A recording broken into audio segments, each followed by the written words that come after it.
aniga maalin ilaahay keeno aan igu soo weeraraa inaan gabar Soomaaliya ka imaatay ahay laakiin waxba igama galin oo ku dhashay Soomaaliya waan ku faanaa maalin kasta la igu weeraraa inaan ahay gabar muslimad ah laakiin waxba igama galin alxamdulillah ilaaha muslim iga dhigay waan ku faanaa maalin kasta la igu weeraraa inaan ahay qof qaxooti wadankan ku imaatay oo dadku wax aan la wadaagi karin too bad too sad dadka waxaan ku jiraa dawladda Americanka sharciyada ka dajiyo maxay ka qaban karaan marka wiligan kalsooni isku qaba horeyna u socda ku mahadsantihiin in aad caaw meesha xafladan quruxda badan iskugu imaateen waxaan filayaa in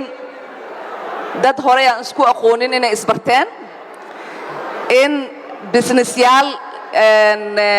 iyo fursado badan ay meeshaan caaw ka dhasheen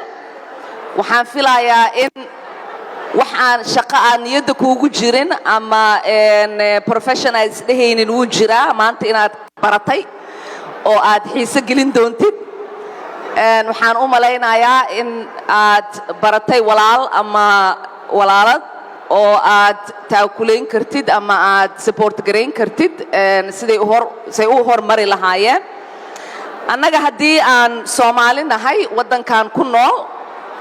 number ahaan aad iyo aad aan u yarnahay laakiin aadaan dadka uga dhex muuqanaa sababta dadka aan uga dhex muuqanana waxa waaye kartideenna waxa waaye waxbarashada inaan jecel nahay waxa waaye inaan nahay dad iyaga isku tashto dad iyaga is aaminsan dad jecel in horumar ay gaaraan waxaan kale toonahay dad aanan jecleen fursad in ay ka qasaarto marka waxaan filayaa caawa hadda fursaddan aad hesheen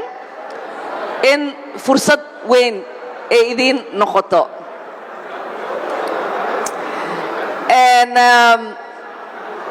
waqtiga aan ku jirno hadda wuu iska adag yahay haddii aan nahay reer Mareykan oo jinsi Soomaali ka soo jeedo iyo dad diinta muslimka haysta laakiin waxaan idin xasuusinayaa Soomaalinimadiina iyo muslimnimadiina iyo in wadankaanay hadda dad degan aad tihiin oo wax la wadaago in wiligiin waswas u idinka galin wiligiin inuu waswas idinka galin aniga maalin ilaahay keeno aan igu soo weeraraa inaan gabar Soomaaliya ka imaatay ahay laakiin waxba igama galin oo ku dhashay Soomaaliya waan ku faanaa maalin kasta la igu weeraraa inaan ahay gabar muslimad ah laakiin waxba igama galin alxamdulillah ilaaha muslim iga dhigay waan ku faanaa maalin kasta la igu weeraraa inaan ahay qof qaxooti wadankan ku imaatay oo dadku wax aan la wadaagi karin too bad too sad dadka waxaan ku jiraa dawladda Americanka sharciyada ka dajiyo maxay ka qaban karaan marka wiligan kalsooni isku qaba horeyna u socda